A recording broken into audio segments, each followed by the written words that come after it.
My sister wants forgiveness. She wants me to love her kids. I have one question. Does she deserve that? 7 years ago, I was 12 weeks pregnant when I miscarried. The pain started at work. By the time I reached the hospital, I knew something was terribly wrong.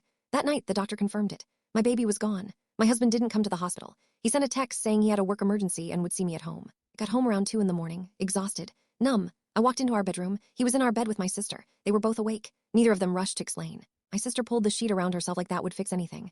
My husband looked at me and said, "We need to talk about this like adults." I didn't scream. I didn't cry. Took out my phone, snapped a picture of them in my bed, and walked out. I stayed at a motel that night. The next morning, I called a lawyer. 3 days later, they showed up at my workplace. My sister said it just happened.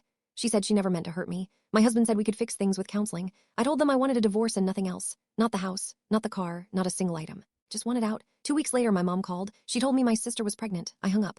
My parents kept calling after that. They told me to be reasonable. They said the baby didn't ask for any of this. They said I should think about what's best for the family. I told them the family ended the night I walked into my bedroom. I cut all of them off. 6 months after the divorce, my sister married my ex. They had the baby, then 2 more. For years, my parents sent me pictures. I never opened them. They invited me to birthdays and holidays. I never replied. I moved 2 hours away and started over. 3 years ago, I met someone at a coffee shop. He was kind. It made me laugh. He had a big, warm family. We got married 2 years ago, and his family welcomed me without questions. His sister has 4 kids. They call me Auntie. We go to the park. We bake cookies. We watch movies. I love those kids in a way I didn't think I could feel again. For the first time, I felt like I had a real family. Then 3 months ago, my sister called me at work. I didn't recognize the number, so I answered. She was crying. "I need you," she said. "Please, I need my sister." I hung up. An hour later, my mom texted me. "Your sister needs you right now. Please call her." I blocked the number. 2 days later, my dad called from a different phone. "Your sister lost a baby," he said. "She's devastated. You need to be there for her." I said, "No, I don't." And I ended the call. A week later, my mom showed up at my house without warning. She was crying when I opened the door. "Please," she said, "your sister is falling apart. Do you know what it feels like to lose a baby? You need to forgive her." I looked at her for a long time. "You're right," I said. "I do know what it feels like." She went quiet. "I also know what it feels like to come home from the hospital and find your sister in your bed while you're still bleeding and grieving the baby you wanted more than anything." Her face changed. "I know what it feels like to have your own parents beg you to forgive the people who broke you. I know what it feels like to be called selfish because you refused to play aunt to the children she had with your husband."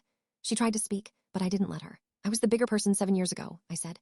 "I walked away quietly. I didn't expose anyone. I didn't ruin her wedding. I didn't show up and cause scenes. I let all of you keep your version of the story. I disappeared so you could stay comfortable."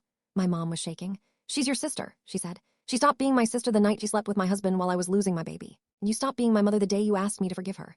I stepped back and closed the door. She stood outside for a few minutes crying. Then she left. That was 2 months ago. I haven't heard from any of them since. Last week, my husband's niece had a school play. I sat in the front row with his family. When she saw me, she waved so hard I thought she would fall over. After the show, she ran straight to me and said, "I'm so glad you're my aunt." I hugged her and held on. And in that moment, I understood something clearly. I already have a family, and they treat me right. Sometimes being the bigger person isn't about forgiving people who hurt you. It's about knowing where you are valued and choosing to stay there.